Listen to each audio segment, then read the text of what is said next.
Well, good day to you. Thanks for joining me on another herbal expedition. I just wanted to share what's growing here in the inland northwest at the end of May. There are so many things growing out here in the wild around our property. Later on I'll show you the garden and why I concentrate on wild crafting. I haven't been known to be the best gardener. But here, right next to me, is some yarrow you may be familiar with. This is the white natural variety that grows wild here. It's very identifiable, very fragrant, has a lot of medicinal uses. I like to use the little leaves, little basil leaves, as an insect repellent. The thing you have to be cautious about is if you're fair-skinned and prone to sunburn, this can actually promote more sunburn. However, it's good insect repellent. It smells amazing. It's also good for dental pain. So if you go down here to these little basil areas, a lot of times it'll have like a purplish stem or purplish root, and you can just chew on that and it'll really numb if you have any type of mouth pain, tooth infection, gum issues. This plant also makes a great tea if you have a fever, you're struggling with cold. It'll open up the sinuses and help reduce fever. I like to use a little bit of honey with it because it is a little bit strong. It's also great for bleeding. So the Latin name of this plant is Achilleum millefolium. So it was named after Achilles, who was said to have carried a pouch of this.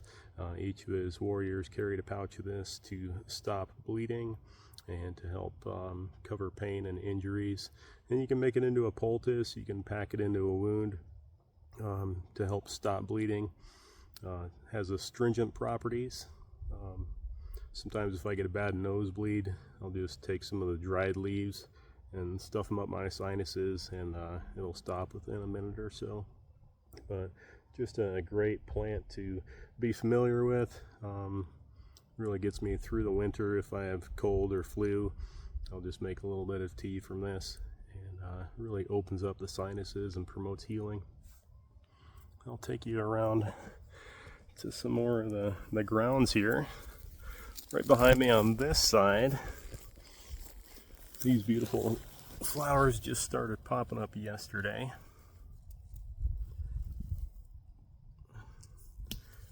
This one is called salsify or oyster root. Sorry, I'll try to get you stabilized there.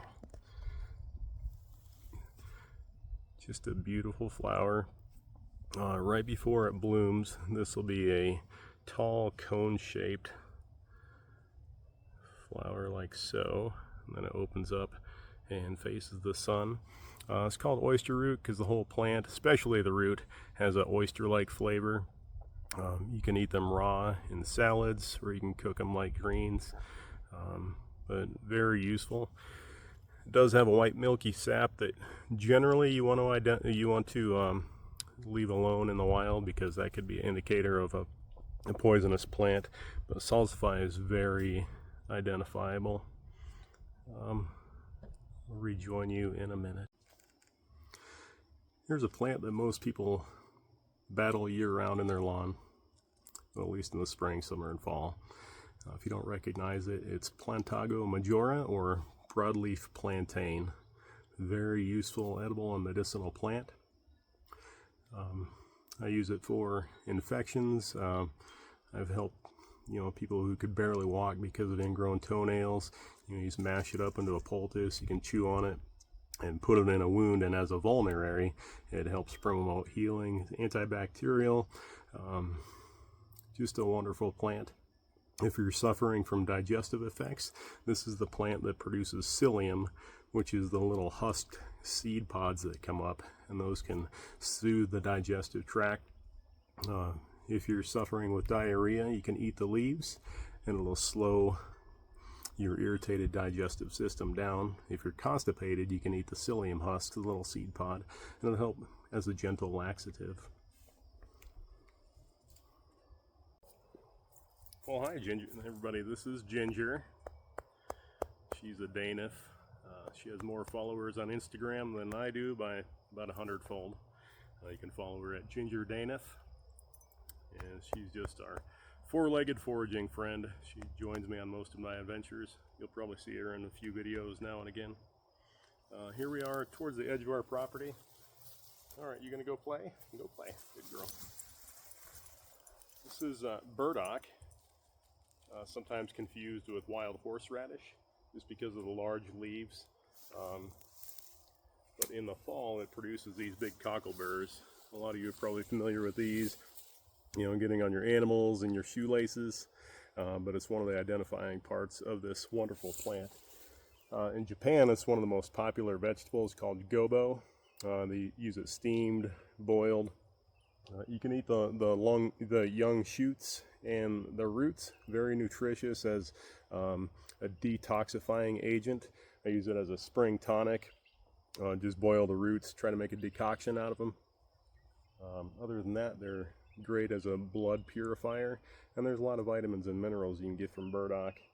Down in the same area, one of my grandson's favorite plants is called cleavers. And the way you identify these, besides how they look, is the way they can stick to your skin. It's almost like a Velcro effect, and it really drags on there. These are also a good spring detoxifier. I tend to put them in salads. The older ones like this are a little bit scratchy to eat raw, so if you cook them first, they're great. They're good for UTIs, kidney infections. They support most of your digestive tract and just detoxifying. High in vitamins A and C, and you get a few other trace minerals. In the same area, we got a great crop of miner's lettuce. A miner's lettuce got its name because the miners, specifically the ones in the 49 rush, were having a hard time getting vitamins A and C, leading to things like scurvy. And they found that this plant supplied enough nutrition to keep them from getting those vitamin deficiency ill effects, such as, you know, teeth falling out and things of that nature. But great raw, great in a salad. Another one of my grandson's favorite herbs. I'll introduce you to him one of these days real soon. So here's the part where you learn why Charlie is more of a wildcrafter and forager than a gardener. I'll show you around my garden real quick. I put these garden boxes in this winter, and I had great ideas of using the very beautiful hog panels so everything could climb up and over. Started raising my herbs upstairs in a nice window, and everything was real happy. Tried to harden them off, you know, getting accustomed to being outside, but once I put them in the dirt, most everything just kind of shriveled up. It's starting to make a comeback, fortunately.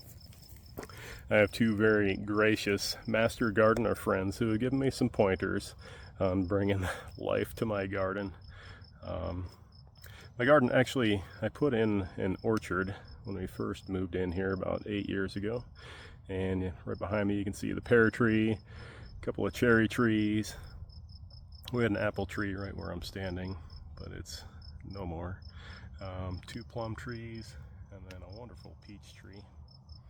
And my daughter used this area for her ducks, and she had a whole bunch of ducks in here, and they were just happy as could be. And my daughter moved out and took the ducks with her, and now I'm left with area for a garden. The thing that grows best in my garden was a plant that was here naturally, and something I'm going to use later on today. Let me introduce you to it. Now, this plant here is called wild lettuce, and if you're not familiar, it can have opium-like effects as a painkiller and sedative. You know, if you're suffering from anxiety or insomnia, you can use the wild lettuce. I'll show you what it looks like on the inside. So this variety is actually pretty pokey. It has ridges of these spines along the bottom and some on the stem, but inside each of these leaf stems is that white milky sap that I was showing you with the salsify. That's where most of the medicine is located. Some people render this down in the crock pot. What I'm going to do today is just soak it in probably some vodka. As long as you put in alcohol that's 80 proof, so at least 40% alcohol, it'll extract all those medicinal constituents, and it'll also preserve it for 4 or 5 years, possibly more if you keep it in a cool, dark place. But you just want to soak it in that extracting solvent. You can use apple cider vinegar. I prefer to use alcohol just because it does a better job as a preservative. But you want to soak it in there for up to 6 weeks, strain out your plant material, and then you can use that as a tincture for anxiety, for insomnia, for pain relief is what it's probably most known for. But as you can see, my wife has been gracious with my garden, letting me grow weeds in here because they just seem to do the best. There's another big crop over there. Some pretty birds. And you can see my broccoli is doing okay, and peppers. Tomatoes are making a comeback. Hopefully my cucumbers and all the gourds will do some climbing on these hog panels. I think it'll be beautiful. My master gardener friend said I just need time to, although I spent a lot of money on this organic soil, I think because it was bagged and sitting in the sun for who knows how long, it killed all the natural microbes and everything necessary for a healthy garden. So I think next year, my gardener friend said this will be a very lush, productive garden. I still have more herbs growing inside that I'm going to move outside now that I think the frost danger is over. Here it is, the 31st of May, and 2 nights ago we had a light frost. So who knew? But thank you for joining me on another herbal expedition. It's great to see you, and as always, follow the trail to good health.